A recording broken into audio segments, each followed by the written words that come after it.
The Unraveling. The afternoon sun hammered down on 847 Pinehurst Avenue, casting stark shadows across the perfect facade of the Turner duplex. Upstairs, Belle Turner, 17 and full of restless energy, sprawled on her bed, her fingers frantically tapping her iPhone. Nothing about her world was working. Not her Wi-Fi, not her social life, not her carefully curated image. Her bright blonde hair spilled over pink pillows as she tried again to connect online, her manicured nails clicking with frustration.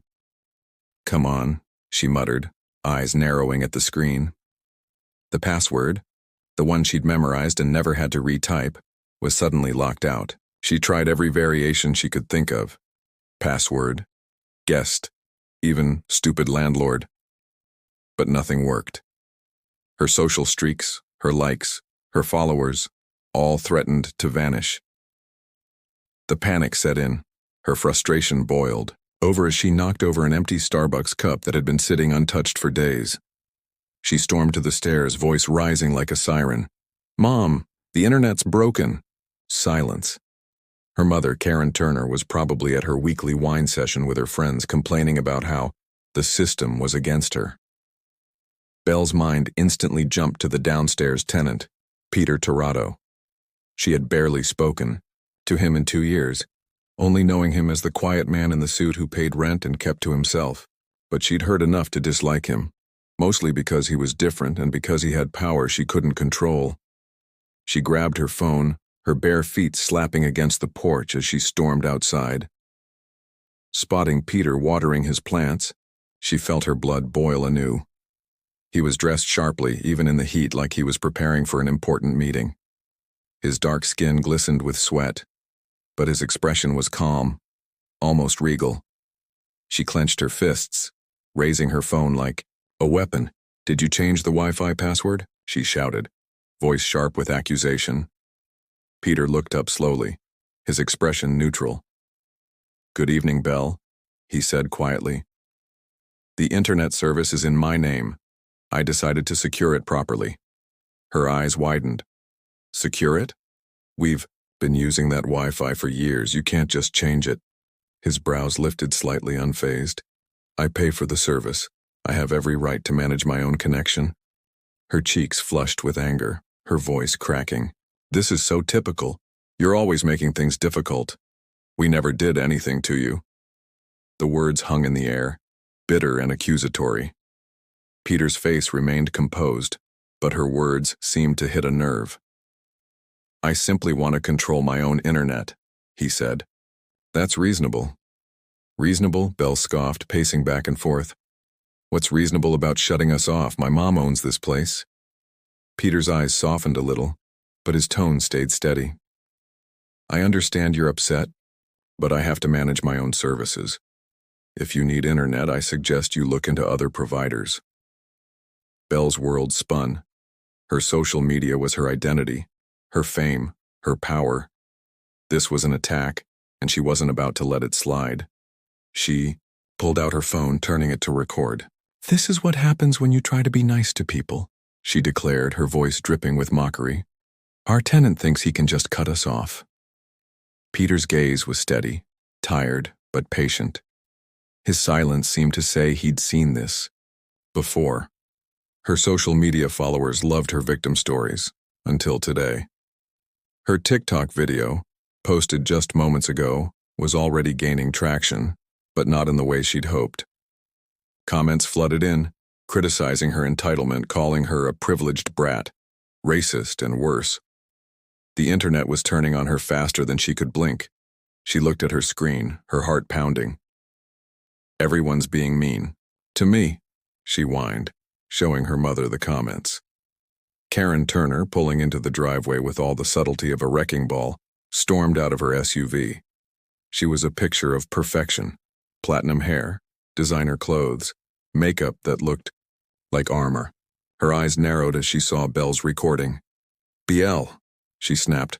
"Show me." In a flash, Belle pulled up the video. Karen watched, her face tightening with rage as she saw Peter dismiss her daughter, her family, and her entire world. "This is unacceptable," Karen spat, Who does he think he is? Belle nodded eagerly. He's so rude. He kept talking about how it's his internet, like we haven't been using it forever. Karen began pacing, heels clicking sharply. That man has been nothing but trouble since he moved in. Always so quiet, so secretive, I bet he's hiding something. Belle nodded, feeding into her mother's suspicion. Yeah, maybe he's testing us, seeing how far he can push. Well, I think it's time we showed him who's boss. Karen's lips curled into a cold smile. Leave that to me. I still have friends on the force. They'll make him understand. Her words sent a chill down Belle's spine. She knew her mother's idea of handling people involved more than just complaints and calls. A plan was forming, one that could escalate beyond anything she'd imagined. That night, Belle's social media was ablaze. Her followers had turned against her, but she didn't care. Her mind was racing with plans. She'd sneak into Peter's apartment, record everything, show the world he was hiding something. She'd find proof he was stealing their Wi-Fi or worse. She crept out while he was at work, her heart pounding. The door was unlocked, and her adrenaline surged as she slipped inside. What she found was nothing like her expectations. Tidy, organized, respectable. Books, certificates, photos of an older woman. Not the chaos she'd envisioned.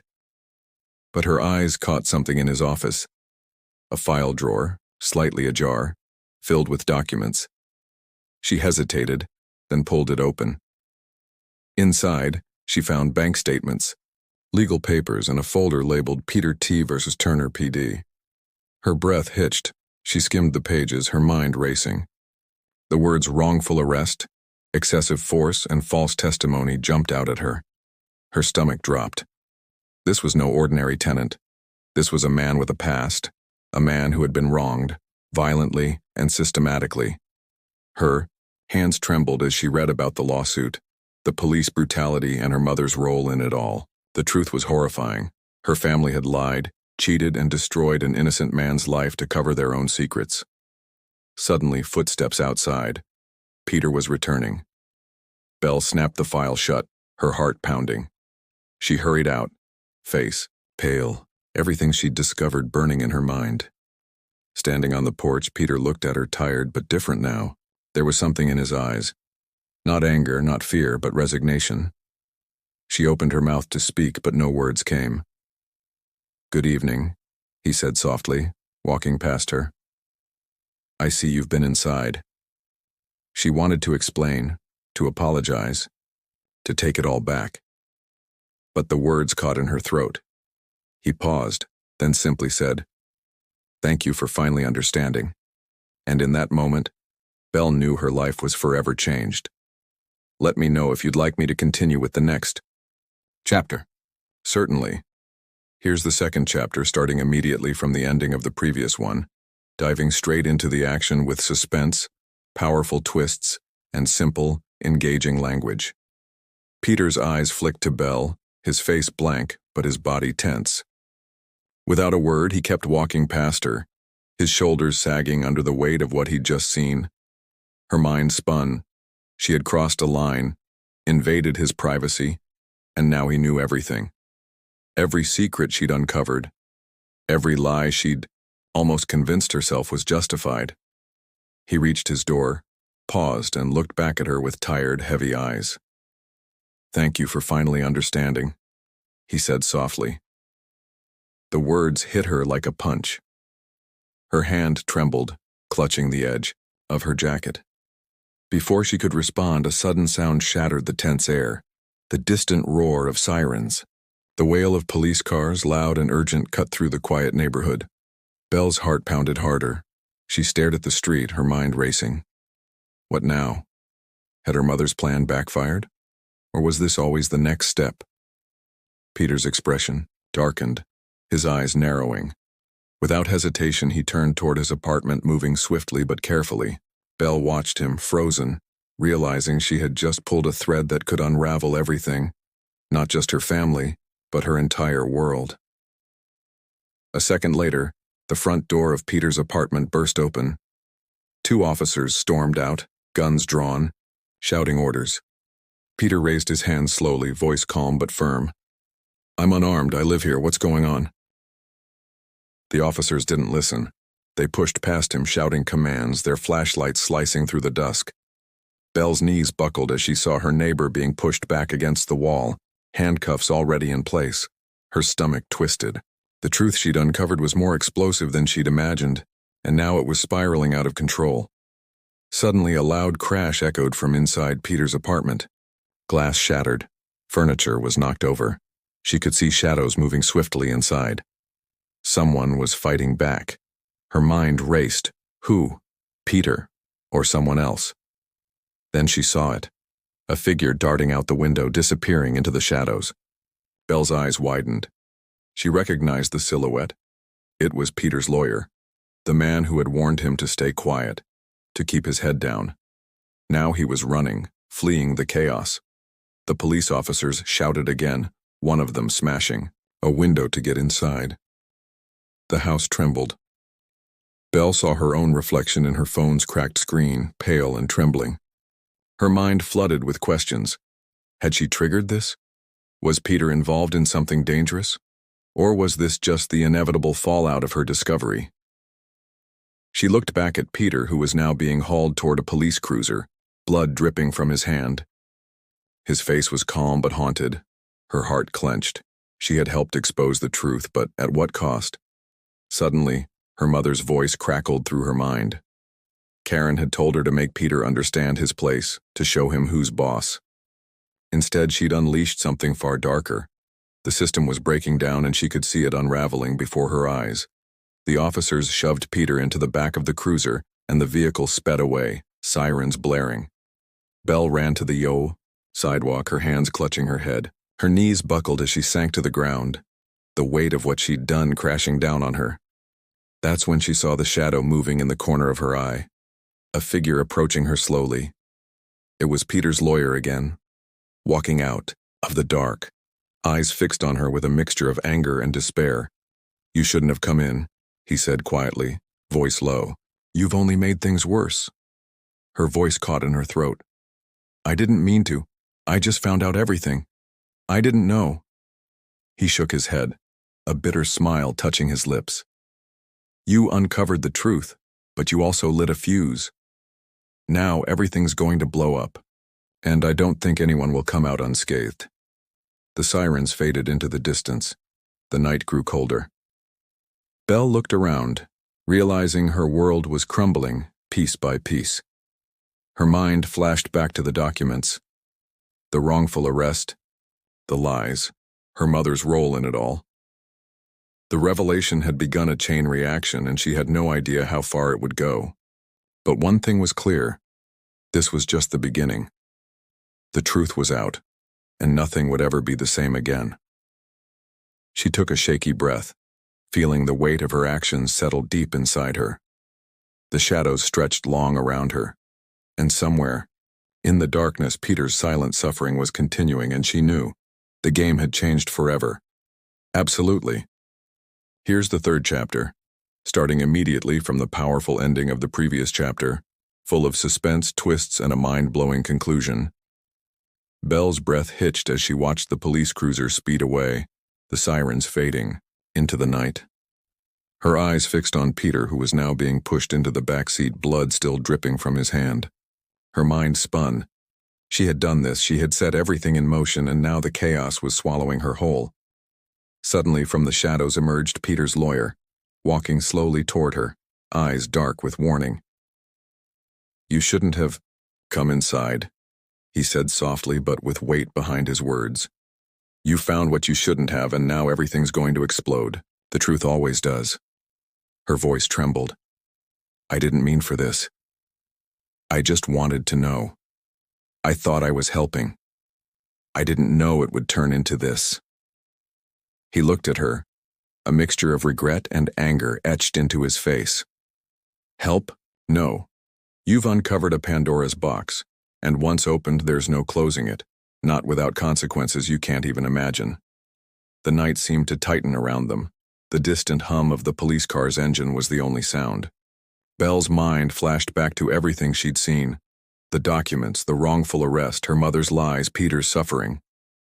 The truth was a monster unleashed, and her own hands had opened the door. Then, out of nowhere, a figure darted past them, a man in a hoodie clutching a small black bag. Without hesitation, he slipped into the shadows, vanishing before either of them could react.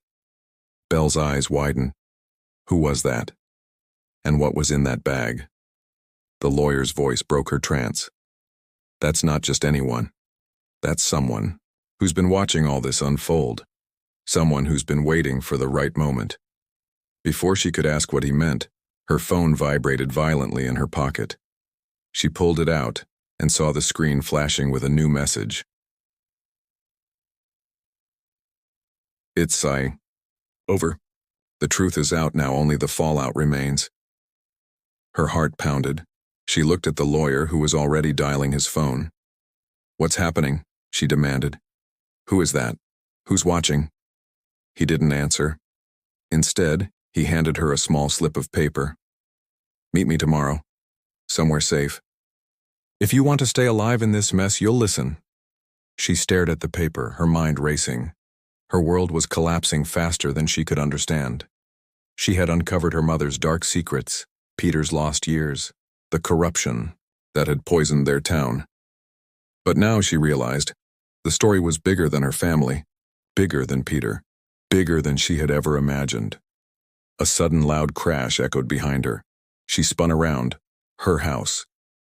The windows shattered as masked men stormed into her home, guns drawn, shouting commands. Her mother's voice screamed from inside. Get her! She's the one who's been digging too deep. Belle's blood ran cold. Her own family, her fucking family, when I were coming for her. She sprinted, heart pounding, out the back door into the darkness. She knew she couldn't stay. Not here. Not now.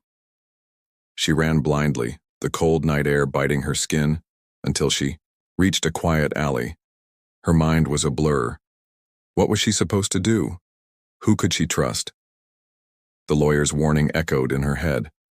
The shadowy figure in the hoodie. The secret in Peter's bag. The truth that was now a deadly weapon. Then she remembered the files she'd hidden on her laptop. The full story, the evidence, the names, the cover-ups. She had to get it out. She had to expose everything. But how? Her fingers trembled as she tried to unlock her phone again, to send the files to someone who could help. A voice whispered from the darkness, cold, familiar, terrifying. You think you can escape this? You think the truth is free? She froze. Turning slowly, she saw the face of her mother's most trusted associate. The man who had been with them all along, the puppet master behind the curtain. His eyes gleamed with ruthless intent. You've seen too much, he said softly. And now you're a liability. Belle's mind snapped. She realized this wasn't just about her family. It was about a corrupt system, about a web of lies so vast that even she hadn't understood the full depth until now. Whatever her mother and her allies had built, it was a house of cards ready to fall. But she wasn't done yet. She reached into her pocket and pulled out her last weapon. Her phone, still holding the evidence. Her trembling fingers pressed send on the encrypted files, broadcasting her story to the world, to journalists, activists, anyone who would listen.